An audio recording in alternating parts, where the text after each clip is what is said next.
Merci, Madame la Présidente. Nous examinons un rapport dont le ton n'est jamais très bienveillant à l'égard de ceux qui sont inspectés, parfois d'ailleurs vécu comme quelque chose d'inquisiteur,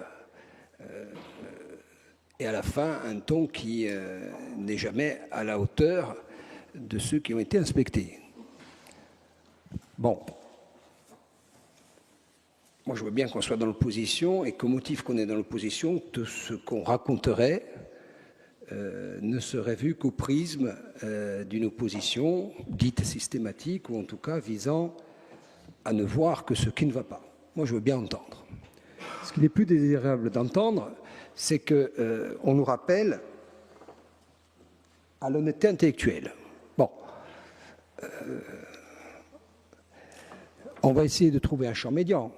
On va essayer, si vous le voulez bien, de considérer que, en l'occurrence, ce dont on parle, c'est de votre gestion, mais que ça passe par une tierce personne, une tierce institution, qui est la Chambre régionale des comptes. Et on va voir ce qu'elle dit. Il se trouve, Monsieur le Président, que ce rapport, il est tombé en plein bac philo. Et le sujet du bac philo, ce jour-là, c'était, je cite, « La vérité est-elle toujours convaincante ?» Alors la contraposée serait de savoir est-ce qu'être convaincant, ce que vous êtes souvent, conduit à la vérité. Alors vous distillez certaines vérités, ce sont les vôtres, souffrez avec la même honnêteté intellectuelle dont vous prévalez, que nous puissions aussi, au titre de l'opposition, distiller des vérités sous le champ de la même honnêteté intellectuelle. On y va. Ce n'est pas l'opposition qui parle, Chambre régionale des comptes. Je ne suis même pas dans le cœur du rapport. Je suis dans l'index, les titres. On n'est pas dans le cœur nucléaire, on est dans les titres. C'est pas donc nous qui l'avons écrit. On n'a rien dicté à la Chambre régionale des comptes. Un pilotage insuffisant des investissements, des dépenses de personnel élevées, et des outils de pilotage en voie de construction, une dette d'1 milliard d'euros dont la soutenabilité future dépendra de la capacité de la collectivité à dégager un autofinancement suffisant, etc., etc. Ce n'est pas l'opposition qui le dit, ça. Ce n'est pas l'opposition qui convoque la presse pour raconter des cracks et déplaire manifestement fortement au président de l'exécutif. On est sur un sujet majeur. On ne le dit pas parce que c'est notre ADN. On dit depuis 10 ans qu'on est dans cette histoire sur le château d'eau duquel découlent toutes les politiques publiques. Et c'est pour ça que si nous avions dû organiser cette session, on aurait mis ce sujet hier parce qu'il est fondamental. Ça ne fait pas des autres sujets comme la langue corse, où j'ai entendu les interprétations que nous avons faites de nos propos, ça ne fait pas des autres sujets, des sous-sujets. Toutes les politiques publiques, y compris celles qui font partie de votre ADN, dépendent de ce sujet. Or, ce sujet, que vous le vouliez ou pas, est relégué dans votre façon d'aborder les choses, d'aborder les débats, en second rideau. Et j'en veux pour preuve le manque de bénéfices que nous avons tiré des mois de discussion à un certain niveau de l'État, où ces sujets n'ont jamais été posés que superficiellement, entre nous, et lorsque nous discutions, à Beauvau, n'ont été traités que partiellement. Et Beauvau a sa part de responsabilité, puisque lorsqu'on a demandé des chiffres, on ne les a pas eus. Mais ce sujet-là n'a pas été abordé au niveau des enjeux qu'il représente. Et je veux que les Corses, nous souhaitons que les Corses comprennent que, quelle que soit l'issue des démarches institutionnelles, si nous n'avons pas les moyens d'assumer un peu d'autonomie, beaucoup d'autonomie ou même une indépendance, tout ça ne sera qu'une illusion. Et c'est ce qu'on a voulu dire, y compris hier. Ce rapport fait l'objet de 5 rappels à la loi et de quelques observations. Êtes-vous un escroc, Monsieur le Président? La réponse est non. Êtes-vous un gestionnaire comme nous l'entendrions? La réponse est non. Et quand on dit clairement que ce que nous considérons, depuis les bancs où nous trouvons, qu'être un bon gestionnaire, c'est d'abord faire l'état des ressources et organiser des dépenses ensuite, c'est une façon d'appréhender la fonction que vous occupez, y compris, et je vais répondre à aux réponses que vous-même vous avez données à la fois dans la presse et que vous avez encore distillées aujourd'hui, on va parler de la dette. On ne va pas rentrer dans la construction de la dette. On va rentrer dans cette approche parce que qui est l'exercice ordinaire d'un mandat public.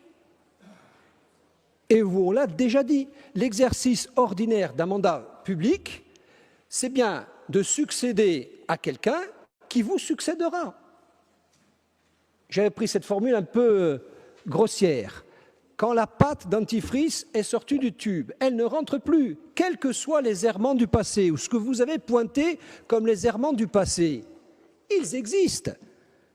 Vous pouvez les critiquer à l'envi, expliquer au Corse, si vous le voulez, que c'est pour cette raison que vous êtes dans cette situation, mais la responsabilité, celle qu'on appelle de nos voeux, c'est d'en faire état lorsqu'on arrive aux affaires. Et si je transpose ça dans le temps, vous aurez bien un jour, dans quelques années, dans 10 ans, dans 15 ans, dans 20 ans, des successeurs. Ils devront bien composer avec l'actif que vous laisserez, avec ce qu'ils considéreront comme un passif. Ils appelleront ça un trou, ils appelleront ça une mauvaise gestion, ils appelleront ça par tous les vocables possibles et imaginables. Ça s'appelle l'héritage. Et donc, quand on arrive, on prend aussi l'héritage. Et après, on compose. C'est ça qui vous est reproché lorsqu'on vous qualifie de gestionnaire non à la hauteur des enjeux. Vous avez des dépenses incompressibles. Deuxième sujet, comme tous les exécutifs. Un maire, quand il arrive et qu'il prend une situation, il regarde les comptes et puis après il se dit « j'ai des dépenses incompressibles ». Et oui, des dépenses incompressibles, elles étaient prévisibles. Et quand on vous dit que les départements, c'est vous qui en gros les avez voulus, pour des raisons, y compris, j'assume ce que je dis, électoral, ça vous permettait aussi de sortir d'un système que vous considériez à bon droit ou pas comme un système clanique, mais qui n'était pas sans poser de façon prévisible un problème de gestion. Vous n'avez pas découvert en 2018, au moment de la gestion, de la fusion, pardon, que la compétence principale des départements était le social, que la démographie était ce qu'elle est, que nous gagnions à l'époque 4 000, 5 000 personnes par an, des actifs, des retraités, etc., que l'autonomie et toutes les dépenses d'ordre social allaient donc croître avec cette démographie et que l'État se désengageait petit à petit. Être responsable, c'est aussi anticiper un peu sur l'avenir. Les départements de France dont vous parlez, ils n'ont pas découvert ça hier matin. Hein. Mais vous l'avez voulu, cette fusion. Vous l'avez voulu en l'état, sans totalement méconnaître la trajectoire. Troisième approche.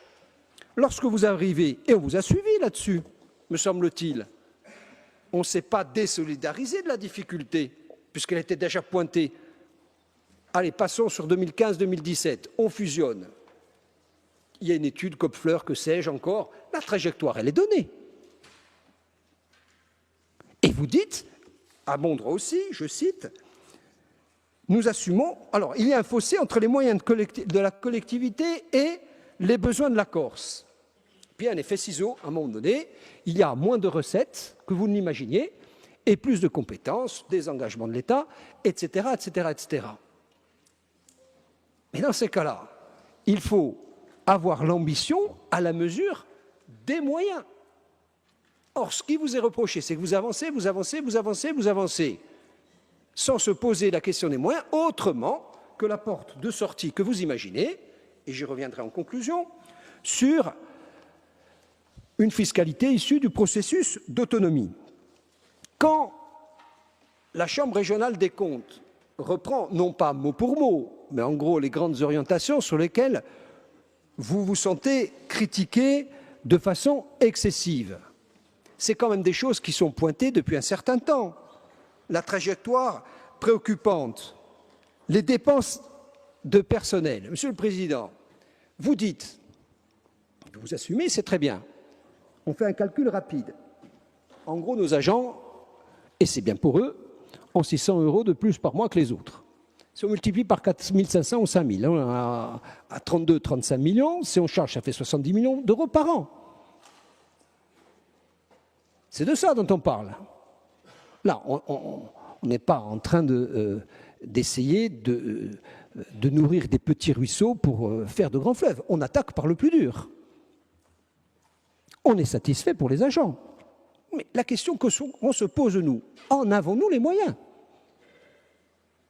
Au moment où vous avez pris ces initiatives, on est en train de dire qu'il ne fallait pas le faire, hein? Soyons clairs. Au moment où vous avez pris cette décision, là, ce n'est pas une petite décision. On fait mon Kamurayette et du Wampuzan, hein?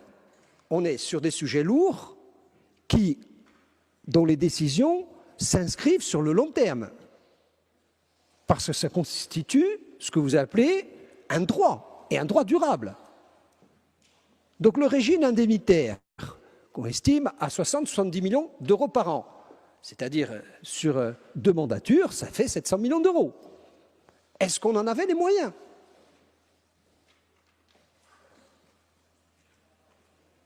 C'est ça la question qui est posée. Quand on parle